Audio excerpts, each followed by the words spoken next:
हो और कैडर इस बात को समझती है। साथियों, विषय पर बाद में आऊंगा, पहले इस कॉन्सेप्ट समझना जरूरी है। बामसिप के माध्यम से हम लोगों ने 6000 जातियों को जोड़ने का लक्ष्य रखा, लेकिन पिछले 50 साल से लगातार हम ये बात कह रहे हैं और हमने प्लान बनाकर जातियों को जोड़ने का, उसका रिप्रेजेंटेटिव निर्माण करने का कोई टारगेट नहीं बनाया है। ये हमारी सबसे बड़ी कमी है और इसको मानना चाहिए। आदमी अगर ईमानदार है तो अपनी गलतियों को मानना चाहिए। ये हमारी गलती है। लाखों लोग मिलकर 6000 जातियों में से एक आदमी नहीं ढूंढ पा रहे हैं। अरे लाखों लोग 6000 लोगों को नहीं ढूंढ पा रहे क्या? तो इस बात को हमने गहराई से समझा कि हमने पिछले समय में क्या क्या गलतियां की है, जो निश्चित तौर पर हम लोगों ने 6000 जातियों का इस साल टारगेट बनाकर काम कर रहे हैं। अगले दिसंबर तक 6000 जातियों के प्रतिनिधि आपके बीच में होंगे।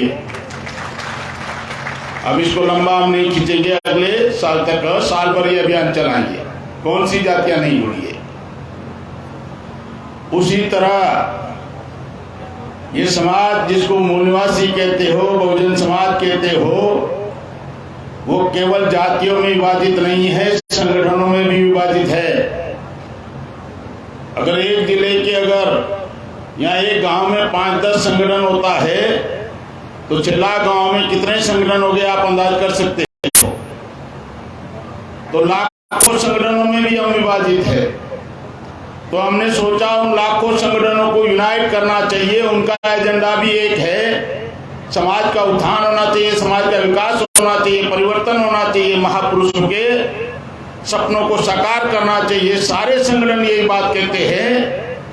तो अगर हमारा एजेंडा ही है कि मनवाद को खत्म करने का, ब्राह्मणवाद को खत्म करने का, तो कॉमन प्लेटफॉर्म हमारे पास नहीं है। इसलिए हमने बनाया यूनिटी ऑफ मूल निवासी। ये कॉमन प्लेटफॉर्म है, संगठन नहीं है।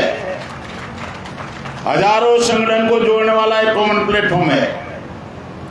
ये किसी व्यक्ति विशेष के लिए बनाया हुआ संगठन नहीं है और ना ही किसी को नेता बनाने के लिए संगठन बनाया है।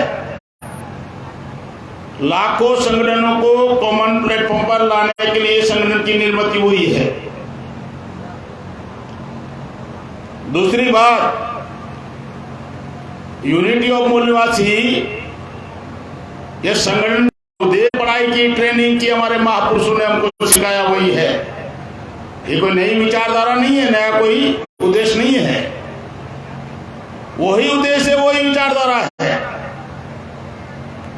जहां हम लोगों ने 35-40 साल लगाया तो उसके लिए रिकॉग्नाइजेशन की समस्या हमारे सामने नहीं है। क्यों? दुनिया का कोई भी मिशन चंद कागज के पन्नों पर, रजिस्ट्रेशन नंबर पर नहीं चलता। चलता है तो त्याग और समर्पण चलता है दुनिया का कोई भी मिशन।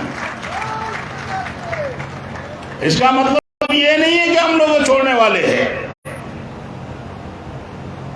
इसका मतलब ये भी नहीं है। कुछ लोग बामसिप को वाइंड अप करना चाहते थे, बामसिप को बंद करने का उन्होंने घोषणा कर दिया था। आवश्यकता नहीं है, प्रासंगिकता नहीं है, इसको चलाने की जरूरत नहीं है। वो इसीलिए करना चाहते थे, बामसिप को अप्रासंगिक करना चाहते थे कि अभी प्रासंगिक नहीं है, अप्रासंगिक है। कोई भी संगठन अगर अप्रासंगिक हो जाता है वो उसको इतिहास में वो जमा हो जाता है, दफन हो जाता है इतिहास में। बाबा साहब अम्बेडकर ने शेड्यूल कास्ट फेडरेशन बनाया, आज अप्रासंगिक हो गया ना। समता दल सैनिक बनाया, अप्रासंगिक हो गया ना।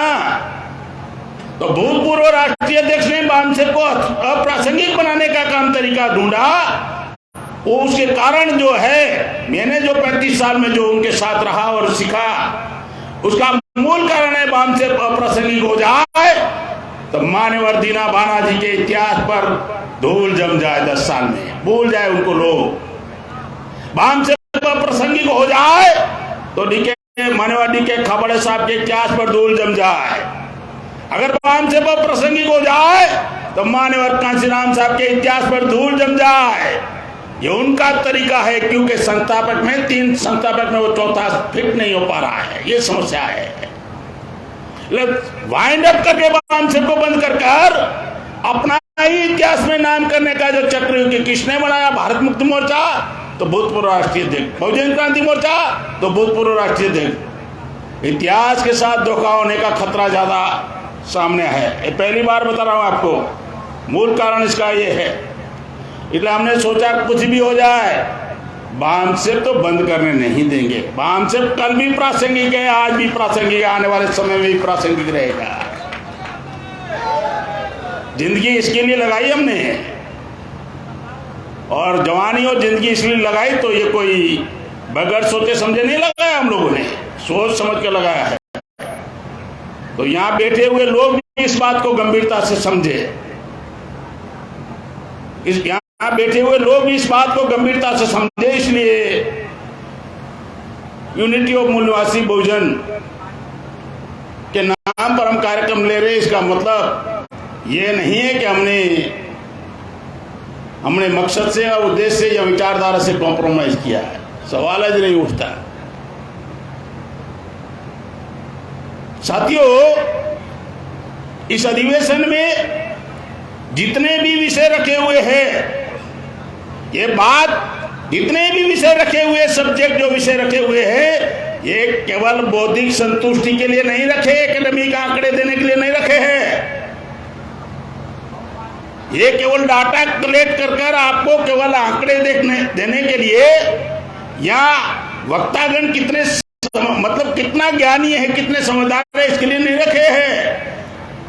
ये विषय रखने के पीछे SC ST OBC माइनॉरिटी को, प्रत्येक व्यक्ति को ये समस्या का आकलन हो कि आदिवासियों की समस्या क्या है, इस शेड्यूल कास्ट को भी मालूम होना चाहिए, OBC को भी मालूम होना चाहिए, माइनॉरिटी को भी मालूम होना चाहिए, और OBC की समस्या क्या है आदिवासी को भी मालूम होना चाहिए, और schedule caste SC ST OBC उनको मालूम होना चाहिए कि माइनॉरिटी की समस्या क्या है, मुसलमानों की समस्या क्या है। ये भाईचारा पैदा करने के लिए विषय रखे हुए हैं, जानकार बना रहे हैं। ये कोई बौद्धिक संतुष्टि का कार्यक्रम नहीं है, और ये एकेडमिक कार्यक्रम भी नहीं है। तो इस बात को हमारे कार्यकर्ता को गंभीरता से लेना चाहिए, और जो भी विषय यहाँ रखे गए उसका बकायदा विशेषांक बनेगा, आपके पास जानकारी आएगी। जो भी यहाँ बोलने वाले उनका विशेषांक बनेगा और उसकी जानकारी आपके पास आएगी। अब मैं मेरी बात इस विषय पर शुरू करता हूँ। जो विषय रखे हुए हैं, आज का जो विषय है, 3 विषय एक साथ है। भारत चुनावी तानाशाही में रूपांतरित, VDM के रिपोर्ट। दूसरा विषय है भारतीय लोकतंत्र की हत्या में ब्राह्मण मनिया मीडिया की भूमिका एवं स्वतंत्र मीडिया की आवश्यकता क्यों। तीसरा विषय है व्यवस्था के विरोध में विद्रोह दबाए रखने के लिए शासक जातियों के द्वारा केंद्रीय जांच एजेंसियों का अपने हितों के लिए गलत इस्तेमाल करना। साथियों, 3 विषय एक साथ है और 20 मिनट है, 20-25 मिनट में ही बात समाप्त करना है। हमारे और भी कार्यकर्ता है। 2 रिपोर्ट आपके सामने है। VDM का रिपोर्ट तो यहाँ भारतीय लोकतंत्र को तानाशाही में रूपांतरित करने का विषय रखा हुआ है, और उसके साथ अगर कंपेयर करके आप देखते हैं तो दूसरा उसके साथ अगर क्लैप करते हैं तो ग्लोबल हंगर इंडेक्स भूखमरी सूचकांक में भारत 107 नंबर पर आ गया 121 देश में, और लोकतंत्र का तानाशाही में रूपांतरित करने का 179 देश में से 93 नंबर पर आ गया। ये दोनों एक दूसरे से जुड़ा हुआ विषय है। मेरा ये कहना है कि लोकतंत्र का इसका जो सर्वे का आधार है वो ये है कि नागरिकों का व्यक्तिगत स्वतंत्रता कितनी है, उसके अधिकारों का संरक्षण कितना है और उस देश में रहने वाले जो माइनॉरिटी के लोग हैं उसके प्रति सरकार कितना गंभीर है। 3 चीज़ें एक साथ है। 3000 लोगों ने सर्वे किया है अलग अलग देशों में। साथियों, मैं ये कहना चाहता हूँ, लोकतंत्र का आधार प्रतिनिधित्व है। जो चुनाव के माध्यम से आप लोकतंत्र का हिस्सा बनकर आप पार्लियामेंट में पहुंचते हो और लोकतंत्र के माध्यम से चुनी हुई सरकार संविधानों का इंप्लीमेंट करती है। प्रतिनिधित्व आधार है, लोगों का वोट का आधार है लोकतंत्र को जिंदा रखने के लिए। भारत में 80 करोड़ लोगों को 5 किलो चावल के उसमें उलझा रखा है। जो 5 किलो चावल खरीदने लायक नहीं है वो भारत के चुनाव का हिस्सा बनने लायक है। अभी एमएलए का चुनाव लड़ने के लिए 40 लाख रुपए का सरकार का चुनाव आयोग का घोषणा लिमिट है। उसके साथ एमपी का चुनाव लड़ना है तो 95 लाख चाहिए और पार्टियों का लिमिट 95 लाख चाहिए। जो लोग 5 किलो चावल खरीदने लायक नहीं है वो डिपॉजिट भरने लायक है। 27 करोड़ लोग की इनकम 850 से 1000 तक के ग्रामीण क्षेत्र और शहरी क्षेत्र उसको गरीब माना गया है। पर डे 30 रुपया कमाने वाला आदमी 12 महीने का अगर 1000 के हिसाब से 12,000 कमाने वाला व्यक्ति भी क्या भारत के लोकतंत्र का हिस्सा बन सकता है? सबसे बड़ा सवाल है कि जो लोग पर डे अगर 30 रुपया भी की इनकम नहीं है वो उनके मुकाबले चुनाव कैसे लड़ सकते हैं, कैसे जीत सकते हैं? पिछले साल 2019 में 60 खर्च किया है किसी पार्टी की औकात 27,000 करोड़ खर्च करने की। 303 सीटों को 27,000 में डिवाइड कर दो, 9 करोड़। 95 लाख का लिमिट है और 9 करोड़ का एक सीट पर खर्चा कैसे संभव है? वो इसीलिए संभव है क्या कि चुनाव आयोग कैंडिडेट की मर्यादा तय करता है, लेकिन पॉलिटिकल पार्टियों की कोई मर्यादा ही नहीं है कितना खर्च करे। 1000 करोड़ करे, 10,000 करोड़ करे, 25,000 करोड़ करे, 50,000 करोड़ करे, 1 लाख करोड़ करे, नो लिमिट। जब पार्टियों की लिमिटेड नहीं है खर्च करने का, खुली छूट है, तो वो उधर ट्रांसफर कर देते हैं। कैंडिडेट का बताते 95 और बाकी का पार्टी में। तो ये जो चुनाव, भारत का चुनाव इतना महंगा कर दिया है कि हम लोग आज की तारीख में चुनाव के क्राइटेरिया से भी बाहर हो चुके हैं। मैक्सिमम लोग और जो रिजर्व सीटें पर जाते हैं उनको भी इन्वेस्ट वही करते हैं। चुनाव का प्राइवेटाइजेशन हो गया है, लोकतंत्र का ही प्राइवेटाइजेशन हो गया है। लोकतंत्र का ही प्राइवेटाइजेशन हो गया है। लोकतंत्र के 4 आधार है। जुडिशरी आधार है, न्यायपालिका। तो कॉलेजियम सिस्टम आपको मालूम है, वहां बैठे हुए लोगों ने अपने फेवर में जजमेंट दे दिया। ओबीसी के संदर्भ में निर्णय देना था और निर्णय देने वाले 5 के 5 वही लोग, और उन्होंने अपने फेवर में निर्णय दे दिया। ईडब्ल्यूएस का आपको सारा जानकारी बताई गई। मंडल कमीशन के समय भी उन्होंने यही काम किया। 92 से हम लोगों को 2020 तक 30 साल चुनाव लगाया कि 50% की मर्यादा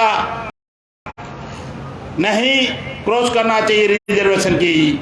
तो 30 साल के बाद काहे को आपने क्रॉस किया 50% की मर्यादा? क्यों दिया सवर्ण लोगों को आरक्षण?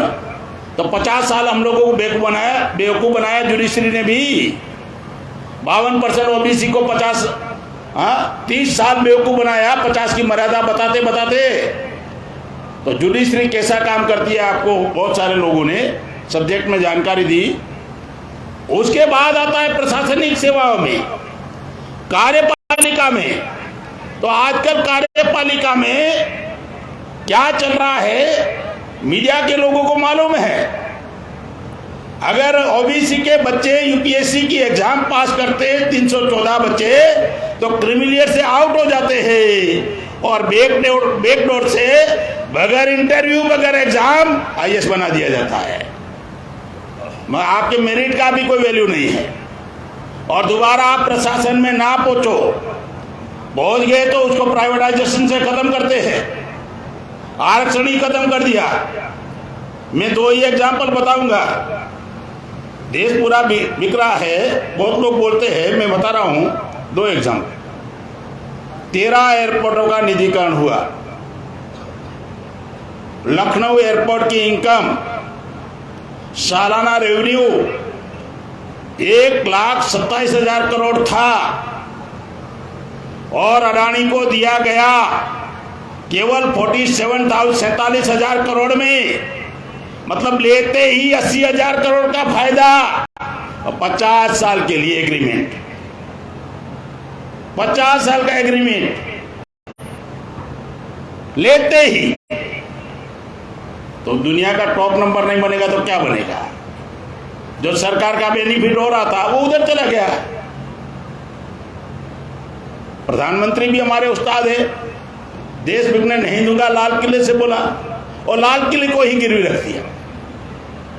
डालमिया को दिया उन्होंने, लाल किला दिया 30 साल के लिए। उस लाल किले का रेवेन्यू था 18,000 करोड़ और उसको 13 करोड़ में दे दिया, लेते ही 5 करोड़ का फायदा 30 साल के लिए। चल क्या रहा है ये बता रहा हूं। आजकल आपको सीटें जीतनी है, कोई जिम्मेवारी रिलायंस ले लेता है तो कोई रानी ले लेता है तो कोई बाबा रामदेव ले लेता है। 100 करोड़ खर्चा होता है तो सामान्य कैंडिडेट उनके मुकाबले 100 करोड़ खर्चा करने लायक है। कार्यपालिका में वही चल रहा है, रिजर्वेशन खत्म। एजुकेशन में आप एजुकेटेड होंगे तो प्रशासन में जाओगे ना। 2020 का बजट 2020 और 21 का बजट है 99,000 करोड़।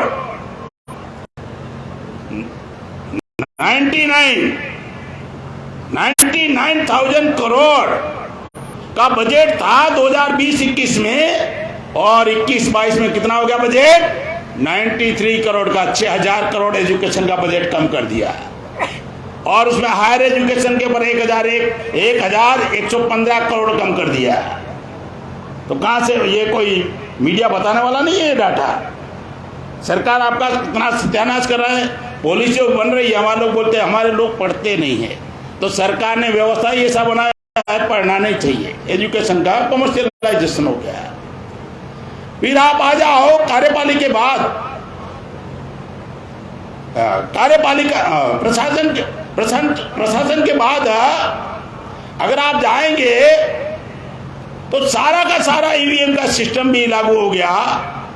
सारा चुनाव का तंत्र ही उन्होंने, इसलिए मनमानी करने का पूरा आसान हो गया, उनको पूरा आसान हो गया है।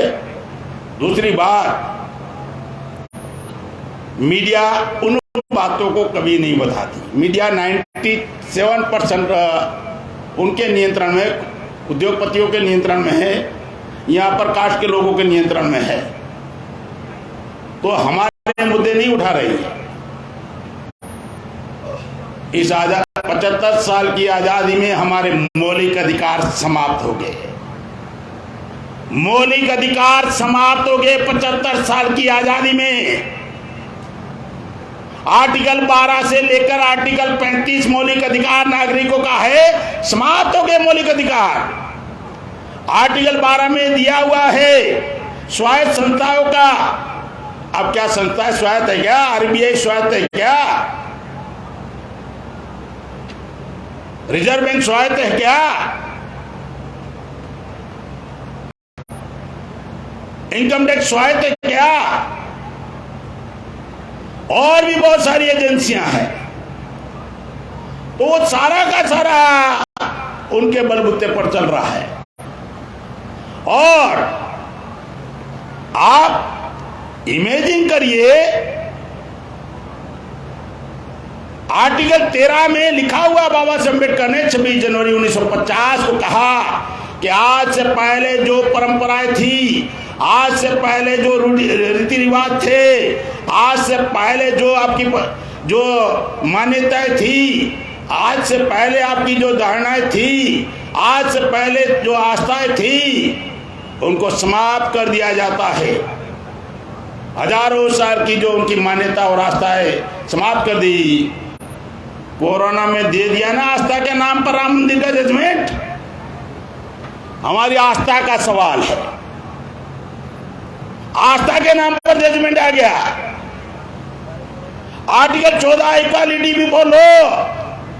राष्ट्रपति के साथ रामनाथ कोविंद के साथ इंसल्टिंग हुआ तो बाकी किसी की बस की बात है क्या?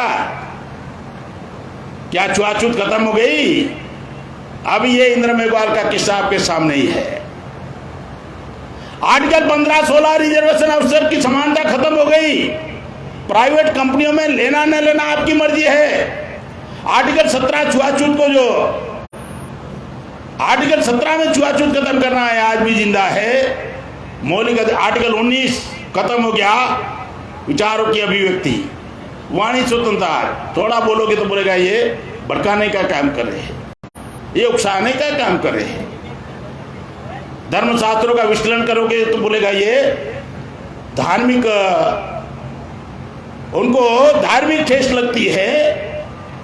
सारा का सारा आर्टिकल मौलिक अधिकार समाप्त हो गए। अरे आर्टिकल 25 से आर्टिकल 29, आर्टिकल 25 से आर्टिकल 29 माइनॉरिटी के लिए अधिकार था। स्वतंत्र धर्मों का देश फॉलो करने का अधिकार था, रीति रिवाज को मानने का और एजुकेशन को मानने का अधिकार था। मैं कह रहा हूं खत्म हो गया। यहां हमारे उद्घाटक जी बैठे हुए हैं। मैं सिंपल पूछ रहा हूं, पंजाब के लोगों को पूछ रहा हूं, क्या सिख मैरिज ब्यूरो एक्ट है या हिंदू मैरिज ब्यूरो एक्ट है? क्या सिख मैरिज ब्यूरो एक्ट है? तो आपकी आइडेंटिटी तो हिंदू में कन्वर्ट कर दिया है, हिंदू मैरिज ब्यूरो एक्ट में। क्या बुद्धिस्ट मैरिज ब्यूरो एक्ट है? आपकी आइडेंटिटी तो हिंदू में कन्वर्ट कर दिया है। अरे हम हमारी आइडेंटिटी बचाने लायक नहीं रहे। हम हमारी आइडेंटिटी, महापुरुषों की आइडेंटिटी बचाने लायक नहीं रहे हम लोग। इतना भयानक समस्या है कि देश में पैदा हो गई है। इसका एक ही सॉल्यूशन है, आप दुश्मनों को कहोगे भाई साहब ये नीतियां क्यों बना रहे हो, मानने वाले नहीं, वो क्यों मानेंगे, वो आपकी बात क्यों माने? तो इसका सॉल्यूशन एक है कि अगर ये SC ST OBC माइनॉरिटी के लोग अगर जितना जल्दी से यूनाइट हो जाएंगे, इतना प्रेशर उनके ऊपर पड़ेगा। मेजॉरिटी हमारी है, हम ज्यादा मात्रा में डिवाइड है, ये हमारी समस्या है। इस देश में मैं कहना चाहता हूं, RSS कामयाब होने का मूल कारण बता रहा हूं। उन्होंने RSS की वजह से ब्राह्मणवाद नहीं है, ब्राह्मणवाद की वजह से RSS है, याद रखना। क्या RSS नहीं बनाता था ब्राह्मणवाद नहीं था क्या? वर्ण व्यवस्था नहीं थी क्या? जिनके धर्म शास्त्रों ने, धर्म ग्रंथों ने मना किया था कि अछूतों का पानी मत पीना, उनकी परछाई मत लेना, उनके साथ उठना बैठना मत, उसके साथ खाना मत खाना, वो माइनॉरिटी के हमारे लोगों के विरोध में मानसिकता बना, एंटी मुस्लिम मानसिकता बनाने के लिए घरों तक जाते हैं 100 साल से। और मुसलमानों को आदेश दिया था इस्लाम ने कि मजलूमों का साथ दो। अगर भारत के मुसलमान 100 साल मजलूमों में समय, बुद्धि, पैसा लगाया होता तो आज आपके भाइयों का इस्तेमाल नहीं होता, भाई भाई से लड़ा नहीं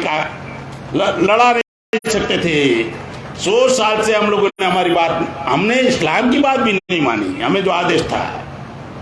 तो जो पूर्व में गलतियां हुई है उसको तुरंत प्रभाव से हमको सुधारना चाहिए और भाईचारा पैदा करना चाहिए, ताकि लड़ाने वाले लोग हमको आपस में ना लड़ाए। ये यूनिटी अगर हम निर्माण कर लेते हैं तो हम लोग कामयाब हो सकते हैं। अन्यथा 2009 का भी रिपोर्ट है, यहाँ पर दूसरा 2019 का भी रिपोर्ट है। वो रिपोर्ट है the state of the world children 2019 का रिपोर्ट। भारत में 8,80,000 बच्चे कुपोषण से मरते हैं। हाथ भी नहीं चलाते, हथियार भी नहीं चलाते, और आपके बच्चे 8,80,000 बच्चे मर जाते हैं। ये भी रिपोर्ट है। आप तानाशाही की बात कर रहे हो कि लोकतंत्र खत्म हो गया। अरे ये तो पूरा जनरेशन खत्म हो रहा है, आने वाली जनरेशन खत्म हो रही है, और हमारे नेता इलेक्शन के चक्कर में पड़े हुए हैं, टिकटों के लिए चक्कर में, कभी इसके दरवाजे कभी उसके दरवाजे। अरे जिस दिन आप दुश्मनों से डिमांड करते हो ना, उसी दिन दुश्मन समझ जाता है इसकी औकात नहीं है कुछ करने की, तभी तो मांगने आया। अरे समझ में, फिर आपको पूछते नहीं है, आप अकेले ही बोलते हो सोनिया से मेरा एग्रीमेंट हो गया। सोनिया ने बोला क्या? प्रियंका ने बोला क्या? राहुल ने बोला क्या?